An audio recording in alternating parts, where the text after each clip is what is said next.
जय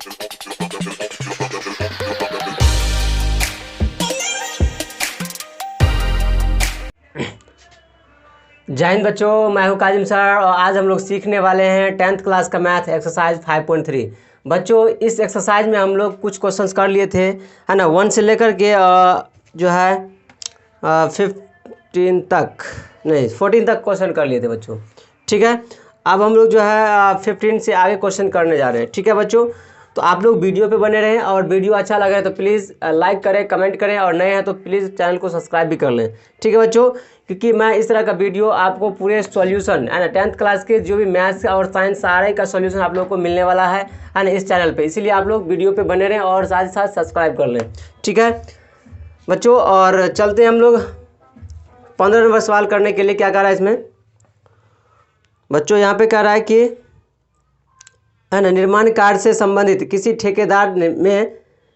ठेके में एक निश्चित तिथि के बाद कार्य को विलंब से पूरा करने के लिए जुर्माना लगाने का प्रावधान है। इस प्रकार है, पहले दिन जो है बच्चों 200 रुपया लिया जाता है और उसके बाद 50-50 रुपया बढ़ रहा है बच्चों। ठीक है, तो कह रहा है कोई व्यक्ति है जो कि 30 दिन एब्सेंट रहता है तो उसको कितना जुर्माना देना पड़ेगा। तो बहुत ही आसान है बच्चों, इसको एपी में कन्वर्ट कर देंगे और बना लेंगे फटाक से। तो चलते हैं हम लोग करने के लिए। 15 नंबर है ना। ठीक है, हमको यहाँ पर करना क्या है, कुछ नहीं करना है। यहाँ पर सबसे पहले एपी बना लेना है। पहले दिन कितना लगता है जुर्माना बच्चों, 200 रुपया, है ना। पहले दिन 200 रुपया लग रहा है। ठीक है, अब देखिए अब बढ़ रहा है, 50 रुपया बढ़ रहा है। अगले दिन क्या रहेगा, 250, उसके अगले 300, उसके अगले ऐसे जाएगा, है ना। कब तक जाएगा बच्चों, है ना। ये आगे ऐसे बढ़ रहा है, ये भी बन रहा है, ये भी बन रहा है। कोई आदमी है जो कि 30 दिन एब्सेंट रहता है, कितना दिन, 30 दिन। तो 30 दिन में कितना उसको जुर्माना लगेगा। इसका मतलब बच्चों यहाँ पे इसको एपी बना लिया तो यहाँ पे देखिए ए हो गया कितना, 200। ठीक है, डी कितना हो गया, 50। क्यों, 50 का अंतर है, देख लीजिए, है ना। और यहाँ पर एन कितना हो गया बच्चों, 30। क्यों, क्योंकि एक आदमी जो है वो 30 दिन एब्सेंट रहेगा तो उसको 30 दिन के लिए कितना पैसा पे करना पड़ेगा जुर्माना के तौर पर, तो वो एन यहाँ पर 30 हो गया। तो अब यहाँ पे एस एन का फॉर्मूला लगा लेंगे। एस एन का फॉर्मूला जानते हैं हम लोग, n/2, है ना, into 2a plus n-1 into D. बस यहाँ पे इसमें रख देंगे, n की जगह 30 हो जाएगा तो 30/2 इंटू 2 गुने ए कितना बच्चों, 200 प्लस n-1, तो यहाँ पे n है 30 -1 गुने डी कितना बच्चों, 50 हो गया। कितना सिंपल है ना। अब इसको सॉल्व कर देंगे। अब इसको सॉल्व करेंगे तो देखिए कैसे आंसर आता है। ये काट दीजिए, 15 दूनी 30 काट गया, 15 इंटू 200 दूनी 400। ठीक है, ये प्लस 30 में से गया कितना, 29 गुने 50, ये हो जाएगा। तो ये हो गया 15 इंटू 400 आप प्लस गुना करेंगे तो 5 9 45, 4 5 दूनी 10, 4 14 4 हासिल 1, 1450 हो जाएगा। ये हो जाएगा ना। ठीक है, अब इसको सॉल्व करेंगे तो 15 गुने कितना होगा बच्चों, इसको गुना करेंगे तो इसमें इसको जोड़ दीजिए तो कितना हो गया, 14 4 1850। अब इसको गुना कर देंगे, जब इसको सॉल्व करेंगे तो कितना आ जाएगा। ठीक है बच्चों, 15 को 0 से तो 15 0 0, 15 5 75 का 5 हासिल 7, 15 8 120 और 7 27 हासिल 2, 15 15 2 17। तो ये 17,750 इतना रुपया उसको जुर्माना देना पड़ेगा। समझ में आ रहा है बच्चों। तो ये हो गया मेरा 15 का, 30 दिन अगर वो एब्सेंट है तो इतना पैसा देना पड़ेगा। ठीक है, अब चलते हैं 16 नंबर में। किसी स्कूल के विद्यार्थियों को उनके समग्र शैक्षणिक प्रदर्शन के लिए 7 नगद पुरस्कार देने के लिए 700 रुपये की राशि दे रखी गई है।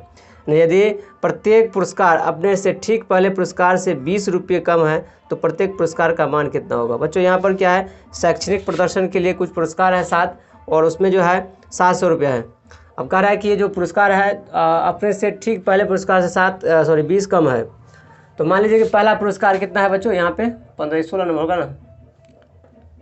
पहला पुरस्कार किसका मान लेते हैं, इसको कुछ है ना, एक्स से मान लेते हैं, है ना। माना कि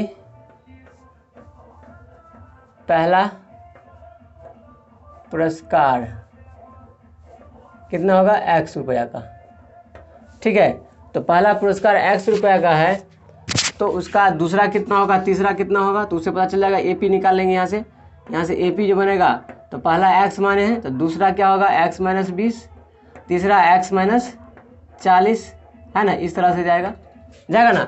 ये जाएगा कहाँ तक बच्चों, ये 7 पुरस्कार है ना, 7 पदों तक जाएगा। कितना तक, 7 पदों तक, जिसमें ये पहला पुरस्कार हुआ, ये दूसरा हुआ, ये तीसरा हुआ, इसी तरह से 7 पदों तक होगा। समझ आ रहा है। अब यहाँ पे देख लीजिए, अब यहाँ पे जो है AP में है, अगली घड़ी पिछली करके x का मान भी निकाल सकते हैं आप यहाँ से, कोई दिक्कत नहीं, या फिर वहाँ पे करके निकाल सकते हैं, कोई दिक्कत नहीं। बहुत ही तरीका है इसको निकालने का। ठीक है, वैसे टोटल कितना है, 700 रुपया ना। कितना है टोटल बच्चों, 700 रुपया पुरस्कार है। तो यहाँ पे क्या होगा कि 7 पुरस्कार का योग 700 रुपया पूर जाएगा, 7 पुरस्कार का, है कि नहीं। तो अगर यहाँ पे देखें तो यहाँ से A की जगह क्या लिखते हैं, A की जगह x, है ना, और D की जगह क्या हो जाएगा बच्चों, कितना होगा, अगली घटे पिछली करेंगे तो -20 हो जाएगा, है कि नहीं। देख लीजिए, इसमें से इसको घटाएंगे तो ये x कट जाएगा तो -20 हो जाएगा। ठीक है, अब देखिए AD हो गया। हमको यहाँ पर जो है n दिया है 7, क्योंकि 7 को पुरस्कार हो गया, हमको समझ में आ गया। और SN भी दे दिया बच्चों, क्या दे दिया है, SN 700। क्यों, क्योंकि हमको 700 रुपया टोटल पुरस्कार का। अब SN का फॉर्मूला पे रख देंगे तो वहाँ से काम हो जाएगा। तो क्या होता है, n/2, तो यहाँ पे 7/2, है ना, होता ना, इंटू 2A, एक जगह x, प्लस n-1, तो यहाँ से 7 - 1 6 गुणे D, तो D यहाँ पे हो गया -20 बराबर 700। अब यहाँ से करिएगा तो क्या आ जाएगा बच्चों, 2x - 120 बराबर ये 700 गुणे 2/7 हो जाएगा, होगा ना, क्योंकि ये भाग से गुना हो जाएगा, गुना से भाग हो जाएगा, तो 7 से कट जाएगा 100।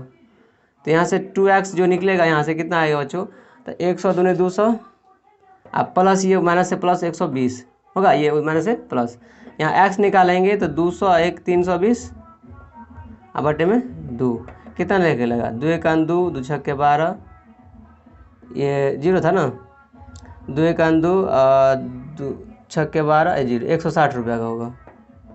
तो पहला पुरस्कार कितना हुआ बच्चों, 160 रुपया का। ठीक है, समझ में आ गया। और जब 160 रुपये का पहला पुरस्कार रहा तो दूसरा कितना होगा, तो यहाँ पे आप पुरस्कार लिख सकते हैं ना, पहला पुरस्कार कितना है, 160 रुपया। ठीक है, और दूसरा कितना होगा, 20 कम हो जाएगा, 140 हो जाएगा। तीसरा कितना हो जाएगा, 120, 20 कम होता जाएगा ना, फिर उसी तरीके से हो जाएगा 100, उसी तरीके से होगा 180, फिर हो जाएगा 60, है ना, 1 2 3 4 5 6, एक और होगा 40। तो ये 7वां पुरस्कार हुआ, 7वां, या चौथा हो गया, या 5वां हो गया, या 6ठा हो गया, ये 7वां पुरस्कार हो गया। तो इस तरह से ये जो है मेरा आंसर आ गया, समझ में आ गया। तो इस चीज़ को ध्यान में रखना है। ठीक है, अब बढ़ते हम लोग बच्चों अगला क्वेश्चन के लिए, चलते हैं हम लोग अगला क्वेश्चन करने के लिए। यहाँ पर हम लोग देख रहे हैं क्वेश्चन नंबर 17। ठीक है बच्चों, 17 नंबर क्वेश्चन में क्या करना है मुझे बच्चों, यहाँ पे क्या कर रहा है कि एक स्कूल के विद्यार्थियों ने वायु प्रदूषण कम करने के लिए स्कूल के अंदर और बाहर पेड़ लगाने के बारे में सोचा, और यह निर्णय लिया गया कि प्रत्येक अनुभाग अपनी कक्षा की संख्या के बराबर पेड़ लगाएगा। ठीक है बच्चों, और प्रत्येक कक्षा में 3 अनुभाग है बच्चों, और इस तरह से 12 कक्षा तक है। तो बच्चों हमको कह रहा है कि पूरे बच्चों के द्वारा कितना पेड़ लगाया जा सकता है। तो बच्चों बहुत ही सिंपल है, इसमें थोड़ा हमको समझना है। मैंने है AP बनाना है, AP बन गया तो काम हो जाएगा। AP कैसे बनेगा बच्चों, तो देखिए क्या कर रहा है कि एक कक्षा में 3 अनुभाग है। अगर पहला कक्षा में 3 अनुभाग है और एक अनुभाग द्वारा जो है अपने कक्षा के बराबर पेड़ लगाना है बच्चों। तो अगर पहला कक्षा का विद्यार्थी है तो एक अनुभाग 1 पेड़ लगाएगा, और 3 अनुभाग है तो 3 पेड़ लगाएगा। तो AP जो बनेगा बच्चों यहाँ पे ऐसे बनेगा, देख लीजिए AP कैसे बनेगा। तो पहला कक्षा द्वारा 3 को पेड़ लगेगा कि नहीं लगेगा, है ना, क्योंकि एक कक्षा में 3 अनुभाग है और अपने कक्षा के बराबर पेड़ लगा रहा है। तो पहला कक्षा में है तो 1 पेड़ लगाएगा, 1 अनुभाग, और 3 अनुभाग है तो 3 पेड़ लगेगा। ठीक है, चलते हैं दूसरा कक्षा में। तो दूसरा कक्षा में 2 पेड़ लगाएगा, 1 अनुभाग, क्योंकि दूसरा कक्षा का बच्चे हैं। तो 2 पेड़ लगाएगा और 3 अनुभाग है तो द्वितीय 6, तो 6 को पेड़ लगेगा दूसरा कक्षा से। अब तीसरा कक्षा से कितना पेड़ लगेगा बच्चों, तो तीसरा कक्षा में 3 पेड़ लगेगा एक अनुभाग से, और 3 अनुभाग है तो कितना बच्चों, 3 तिया 9 है ना, 3 तिया 9 को पेड़ लगेगा, है ना। अब देखिए इसी तरीके से ये जाएगा, आगे जाएगा ना, 12 कक्षा तक जाएगा। तो 12वां कक्षा अंतिम में कितना होगा बच्चों, 12वां कक्षा, 12 कक्षा में एक अनुभाग 12 पेड़ लगाएगा, और एक अनुभाग अगर 12 पेड़ लगाता है और उसमें 3 अनुभाग है तो 12 तिया 36 बच्चों, 36 पेड़ लगाएगा, है ना, किसके द्वारा, 12वीं कक्षा के बच्चों के द्वारा। आपका टोटल कितने पेड़ होंगे लगाया जाएगा, तो कोई दिक्कत नहीं, AP बन रहा है, काम कर सकते हैं यहाँ पर। वैसे दिख रहा है कि A हो गया 3, है ना, D हो गया कितना, 6 में से 3 गया 3। वैसे अगली घटे पिछली कीजिए, वैसे देख रहे हैं कि 3 का अंतर दिख रहा है ना। और यहाँ से n कितना होगा बच्चों, 12, क्योंकि एक कक्षा से लेकर के 12 कक्षा तक का काम करना है मुझे, है ना। n कितना है, 12। अब यहाँ से सब हो गया, बस SN निकाल लेंगे यहाँ से, SN S12, n की जगह 12, क्या होगा 12/2। ये भी यूज कर सकते हो, अंतिम पद है ना ये मेरा, ये अंतिम पद है, इसका भी इस्तेमाल कर सकते हैं, आसान होगा, है ना, वही कर देते हैं, है ना। n/2 12/2 इंटू A की जगह 3 और प्लस AN की जगह 36, बस सिंपल है ये, 2 6 के 12, 6 गुने 36 3 39, गुना कर दीजिए, 6 में 54, 5 हासिल, 36 18 5 23, तो ये मेरा आंसर हो गया। ठीक है, तो इतने पेड़ लगाए जा सकते हैं। ठीक, ये 18 नंबर क्वेश्चन है बच्चों। यहाँ पे क्या कर रहा है कि इस तरह का एक सर्पिल बनाया जा रहा है, ठीक है, जिसमें 0.5 सेंटीमीटर का ये त्रिज्या है और इसको बढ़ाया जा रहा है इसे, है ना। ये दूसरा हो गया R2 0.5 सेंटीमीटर बढ़ रहा है, ठीक है, तो 1 हो जाएगा। फिर ये क्या हो जाएगा, R3 1.5 सेंटीमीटर हो जाएगा, ये फिर 2 हो जाएगा। इस तरह से मतलब 0.5 सेंटीमीटर बढ़ता जा रहा है। तो कह रहा है कि इस तरह से जो L1 L2 फिर L3 ये अर्धवृत्ताकार ये सर्पिल इसे बढ़ते जा रहा है, इस, है ना, ऐसे ऐसे करा कि 13 अर्धवृत्ताकार सर्पिल का, है ना, लंबाई कितना होगा बच्चों, ये कह रहा है ना। तो कैसे निकालेंगे इस चीज़ को, हम लोग देखते हैं यहाँ पर। सबसे पहले क्या करेंगे बच्चों, यहाँ पर हमको L1 L2 L3 ये सब निकालना होगा। तो क्या करते हैं हम, सबसे पहले L1 निकालते हैं, है ना, क्योंकि हमको 13 अर्धवृत्ताकार सर्पिल का जो लंबाई निकालना है, तो उसके लिए हमको L1 L2 इस तरह से निकालेंगे, फिर बाद में सबको जोड़ देंगे। ठीक है, तो L1 कैसे निकलेगा, यहाँ से ये L1 कितना है, यहाँ से लेकर के यहाँ तक है L1, ये कैसे निकलेगा, हम जानते हैं ये अर्धवृत्त है, अर्धवृत्त का लंबाई कितना होता है, परिधि, अर्धवृत्त का ये परिधि हुआ ना, तो कितना होता है, वो होता है पाई r। क्या होता है बच्चों, पाई r। तो यहाँ से पाई r1 होगा, क्योंकि यहाँ पे r1 लिए हैं, r1 का वैल्यू है 0.5, तो क्या हो जाएगा इसको 0.5 पाई। ठीक, इसी तरीके से L2 निकालेंगे तो क्या होता है बच्चों, पाई r2, ये ना होगा। तो यहाँ से क्योंकि R2 जो हो जाएगा, क्योंकि 0.5 से बढ़ रहा है, तो क्या हो जाएगा, ये हो जाएगा 1 सेंटीमीटर, क्योंकि 0.5 में 0.5 जोड़ेंगे तो 1 होगा, तो 1 इंटू पाई हो जाएगा, या पाई इंटू 1, तो पाई ये हो जाएगा, समझ में आ रहा है। फिर L3 निकालेंगे तो ये क्या हो जाएगा, पाई R3। तो यहाँ से पाई R3 का वैल्यू 1.5 सेंटीमीटर होगा, क्यों, क्योंकि बच्चों यहाँ पर क्या रहा है, 0.5 बढ़ रहा है, तो ये 0.5 बढ़ेगा, तो फिर एक में अगर 0.5 बढ़ेंगे तो 1.5 हो जाएगा, तो ये क्या आ गया हमको, है ना, 1.5 पाई। तो ये मेरा L3 आ गया। इसी तरह से ये AP बन रहा है हमको, ये क्या बन रहा है बच्चों, AP बन रहा है ना। इसी तरीके से 13 सर्पिल तक का काम करना है, कितना तक बच्चों, 13 तक। तो ये मेरा हो गया।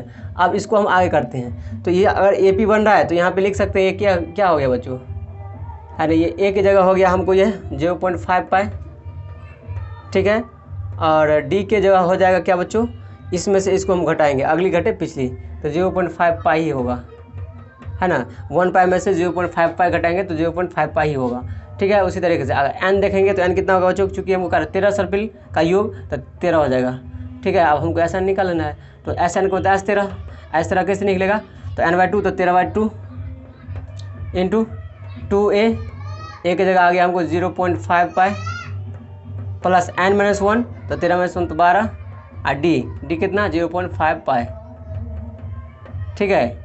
सॉल्व कर दीजिए इसको, तो 13/2 इंटू इसको मल्टीप्लाई करेंगे तो कितना हो जाएगा बच्चों, है ना, पाई हो जाएगा, ये इसको गुना करेंगे तो 0.5 गुने 2, तो 5 दूनी 10, 1.0 पाई, तो पाई हो गया। फिर इसको गुना करेंगे तो कितना हो जाएगा बच्चे, 12 पंचे 60, 1 पॉइंट के बाद दशमलव, है ना, 1 अंक के बाद दशमलव, कितना हो गया 6.0 पाई। तो एक ही ना 6 पाई हुआ ये, है ना। अब इसको सॉल्व करेंगे तो 13/2 आगुने 6 पाई 1 पाई 7 पाई, 7 पाई होगा ना। अब 7 पाई, अब इसको गुना कर दीजिए, क्या होगा बच्चों, 13×7=91 पाई/2। ये मेरा आंसर हो गया। अब चाहो तो पाई का मान भी यहाँ पे रख सकते हैं, ठीक है। तो ये लगातार 13 सर्पिल, जो 13 लगातार सर्पिल है उसका योग हो जाएगा कितना, 91 पाई/2।